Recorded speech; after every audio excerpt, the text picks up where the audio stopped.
Speaker, this has become one of the longest first day of new Congress.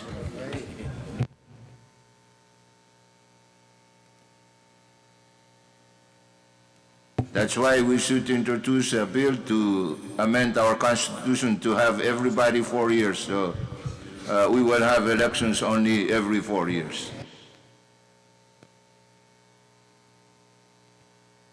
But you were against it when we introduced it.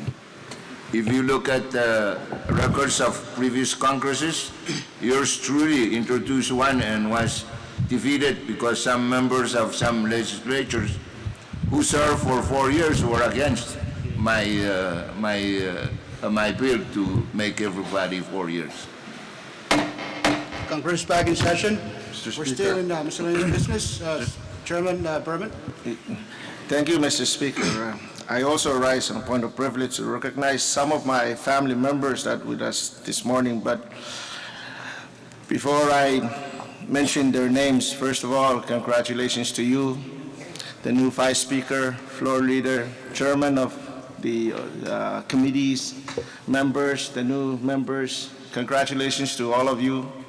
My utmost respect to the Honorable Vice President Jesuit George. We have our Governor of Pohnpei State, Mr. Peterson, Speaker Scaliam, and members, cabinet members, all government leaders that is with us this morning, ladies and gentlemen. Speaker, I rise on point of privilege to recognize some of my family members that is with us this morning, and let me just go through the list, and after the list, we just give them a round of applause collectively. First of all, I want to introduce my brother, Freddie S. Perman, that is the new CEO of FSM Telecom, and the lovely wife, A1, Dr. Mauricio Ruvinio Mauricio, that is our stepfather, Senator Brian Etchart and the wife Tricia, my cousin Ginger Mida, that is the Postmaster General, my brother-in-law Wagner David, and my lovely wife, beautiful wife, Miyugiti Perman. Please, let's give them a round of applause. And if I may, Mr. Speaker, Continue on. just to close it off, on behalf of my wife and families that with us this morning, we want to thank the people of Pohnpei for trusting me to be their representative, especially the people of election district number 1. Kalanganin kumail korusien, koporpor mo mail ketskiyang ye, ibang uyawanay kak koros, kwen uyapukok. Thank you very much, Mr. Speaker. That's all. Mr. Speaker. Thank you, Chairman Berman. I will give to Vice Speaker Moses. Thank you, Mr. Speaker. I forgot one family member who was here today, and he's one of my biggest supporters. Please feel free. And I hope I don't lose his support, and that would be my younger brother, Ricios Moses Jr. But then, if I may continue, ever since I became a member of Congress, there's one person that I have grown to admire. He's in the gallery with us today, and the Vice Speaker of the 19th Congress, Sawan or Bernie Martin. And I would like to ask that we give him a big round of applause.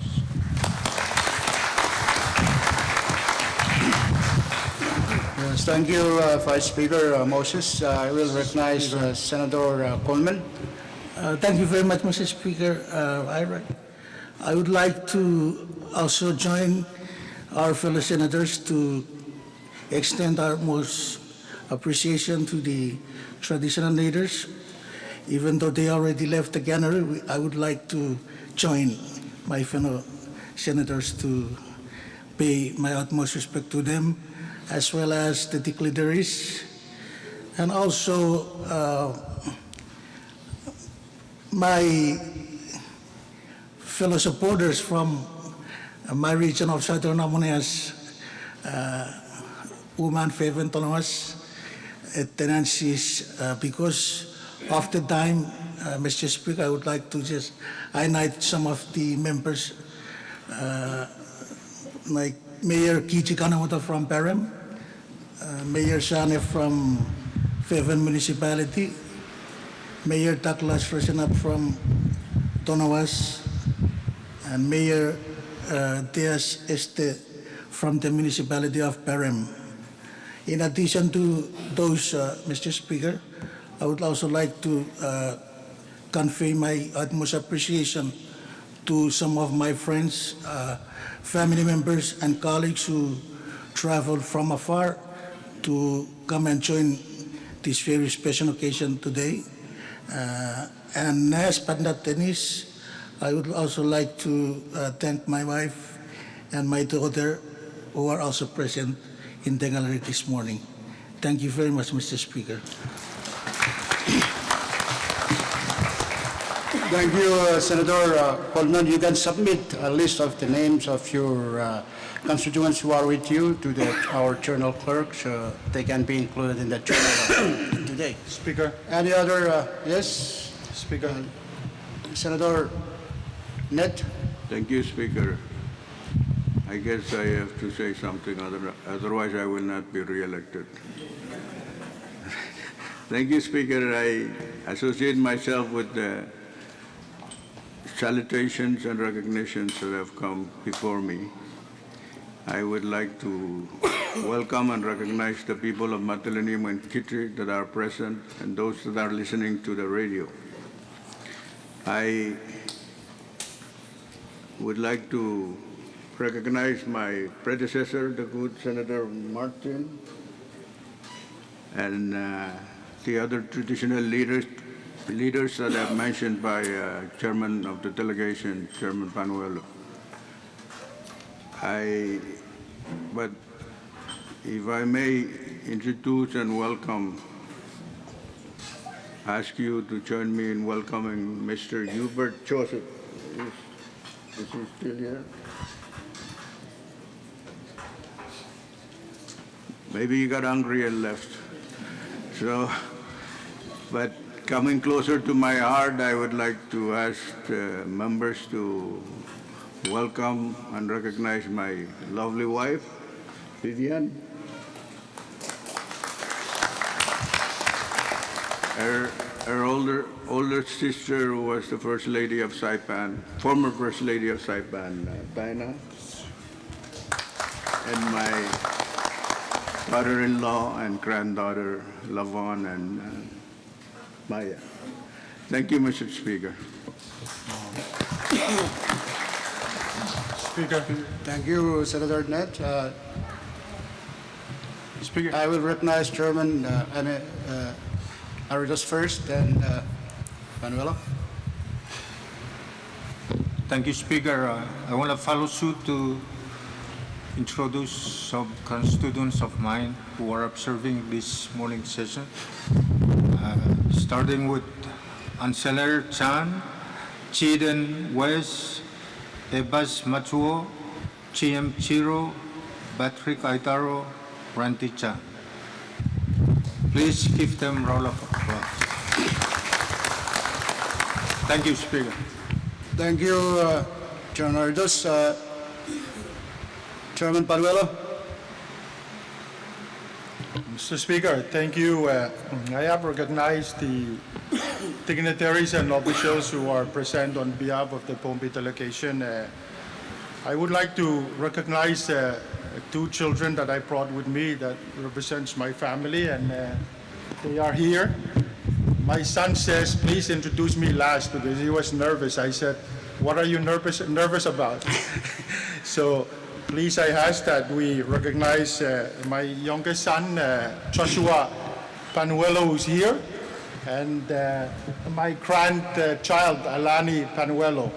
Alani is a 4-point student from beginning until now in all the grades, and I'd like to recognize my two kids that are amongst us today. Thank you, Mr. Speaker. Thank you.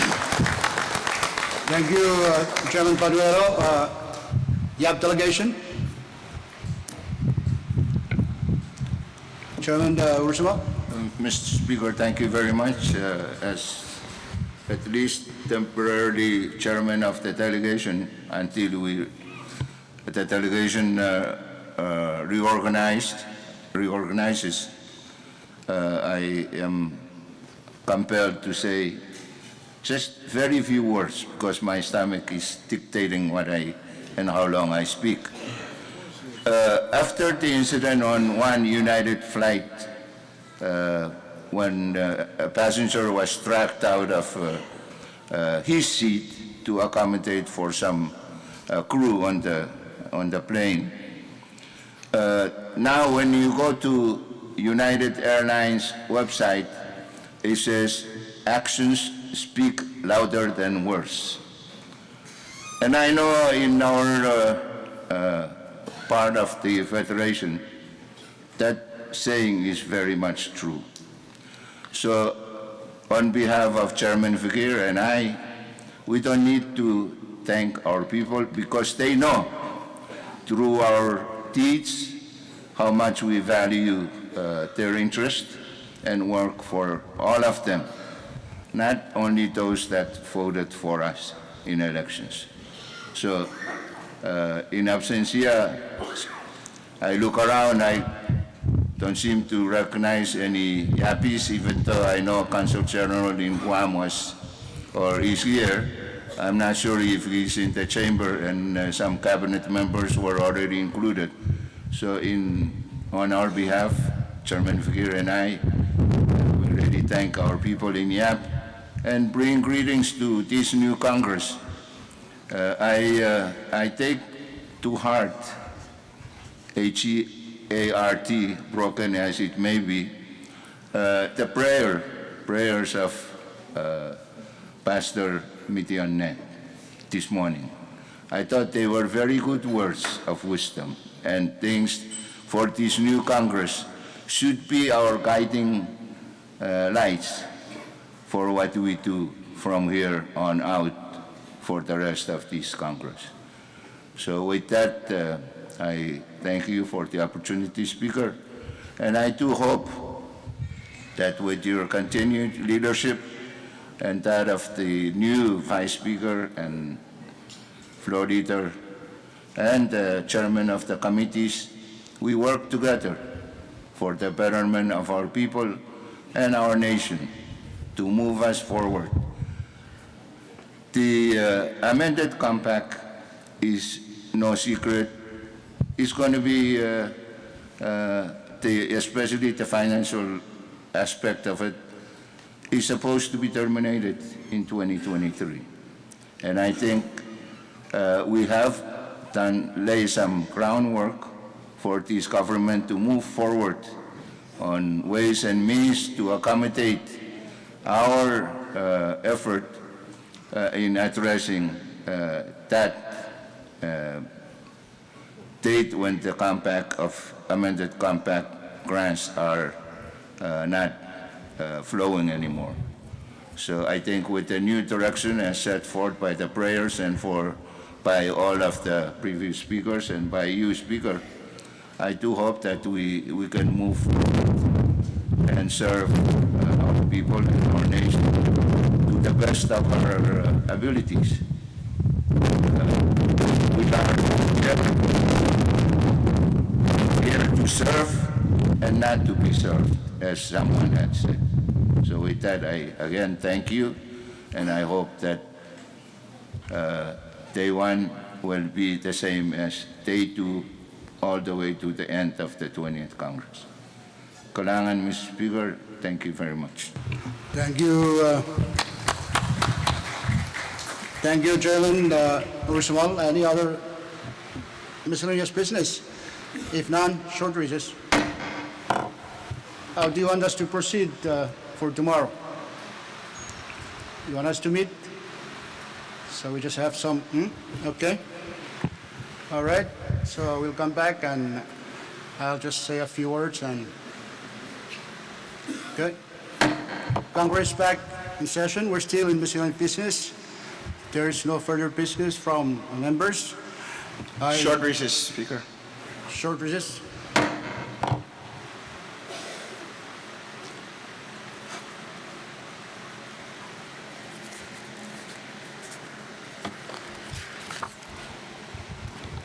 Speaker, for your information, my sugar is very low now.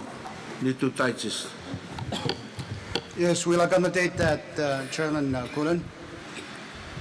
So Congress is back in session. If there's no other business from members, I would like to take this opportunity to join the previous speakers in recognizing our esteemed guests, beginning with our paramount traditional leaders of Pohnpei and our paramount traditional leaders from the other states who found time to also join us today.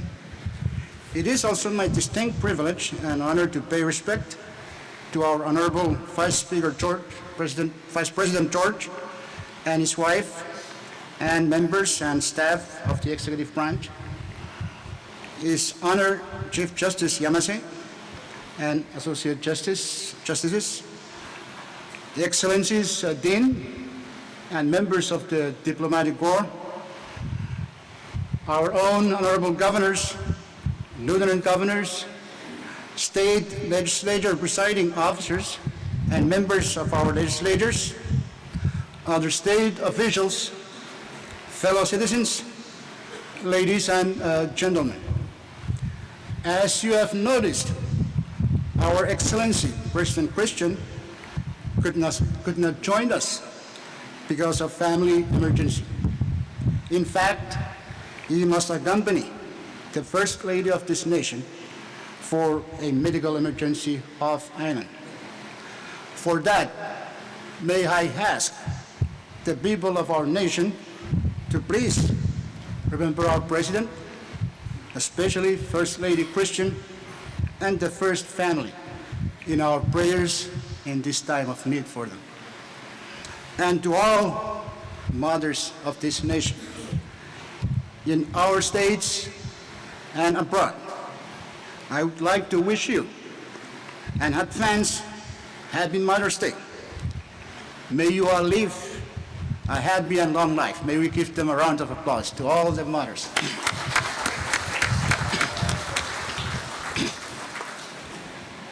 I especially would like to wish my wife, Anseli, who you will notice is not here, also a very special Happy Mother's Day.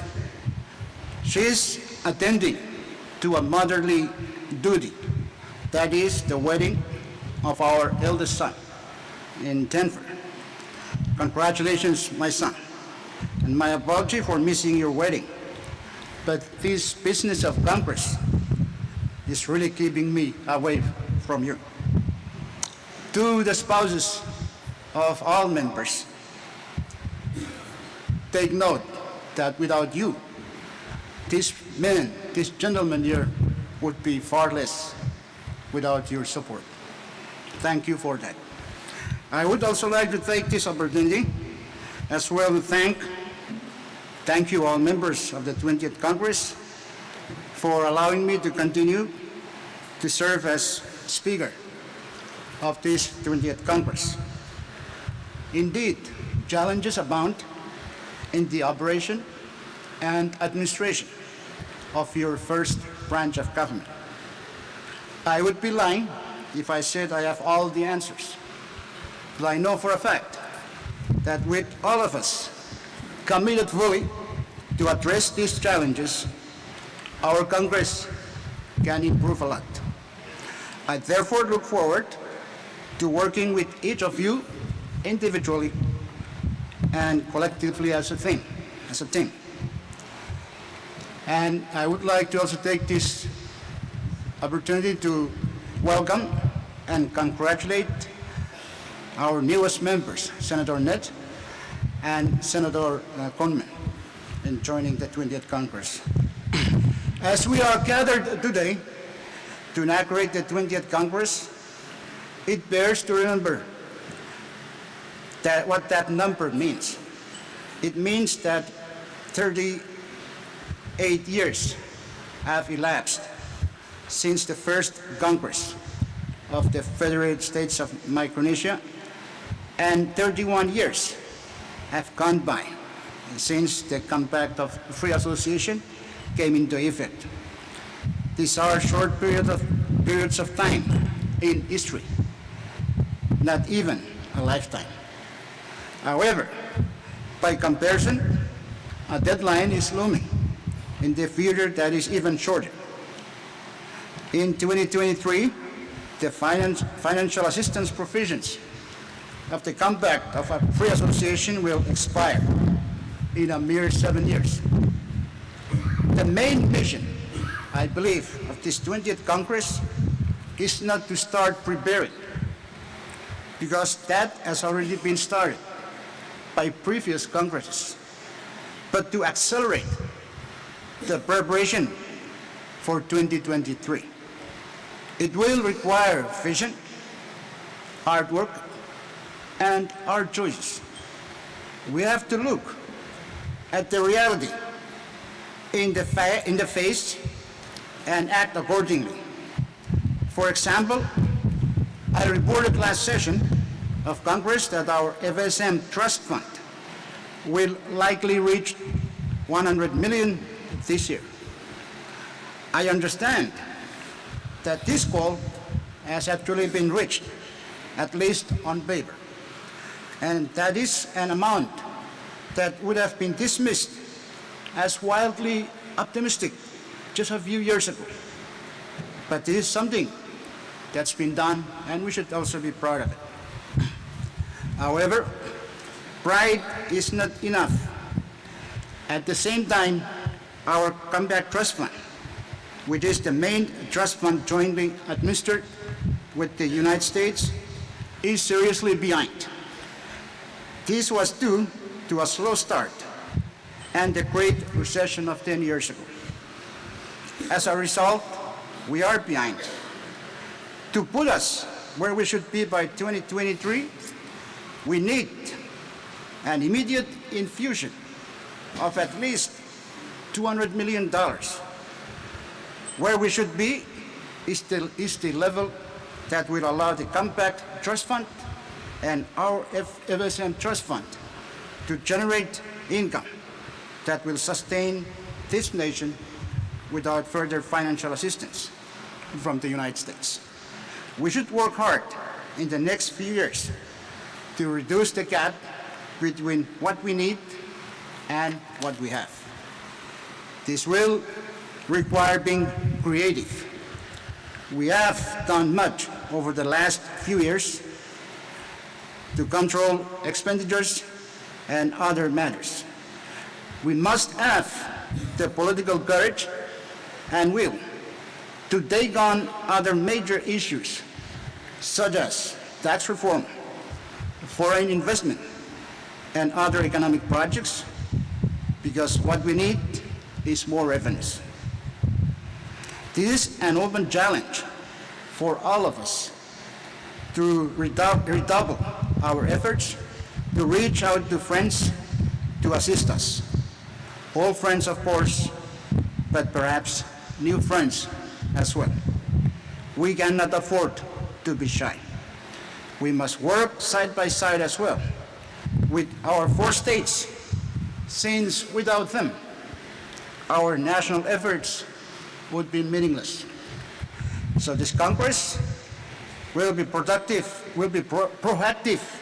in this effort to seek out new friendship and to make sure by our oversight responsibility to hold whoever the executive or other agencies accountable for their efforts or lack thereof. So I call upon every member to be aware of this ardent need that we have, given the current international and domestic situations, to redouble our efforts. The future of our country surely depends on it. We should and must act now, and not wait until the nearness of a deadline completely demoralizes our people and ourselves. Thank you, and let's get to work.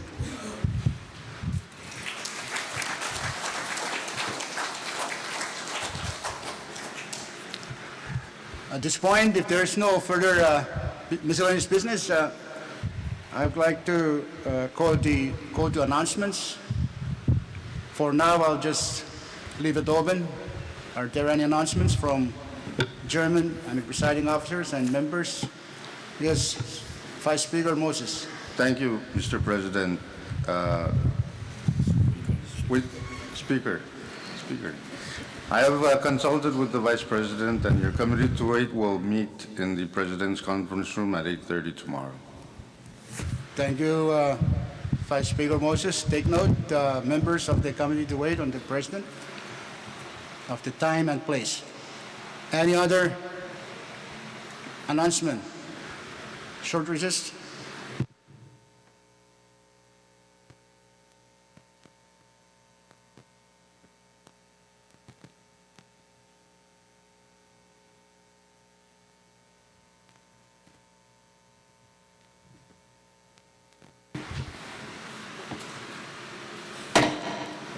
Congress back in session.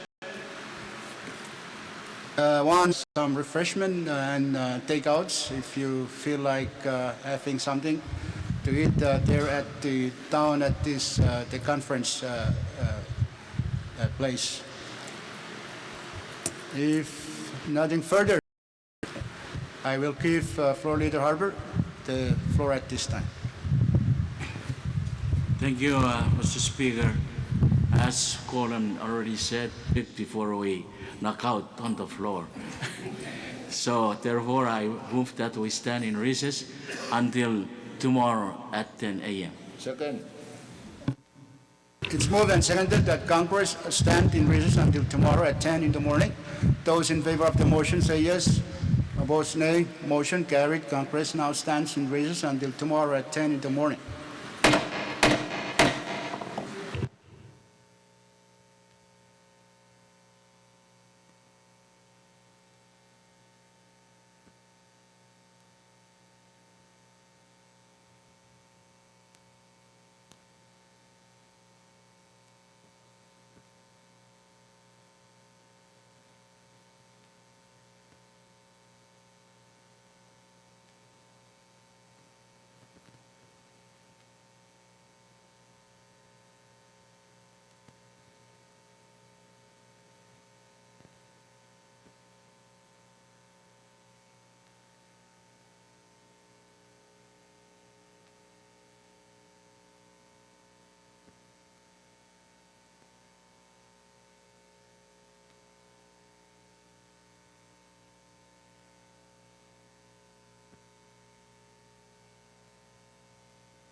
Chairperson.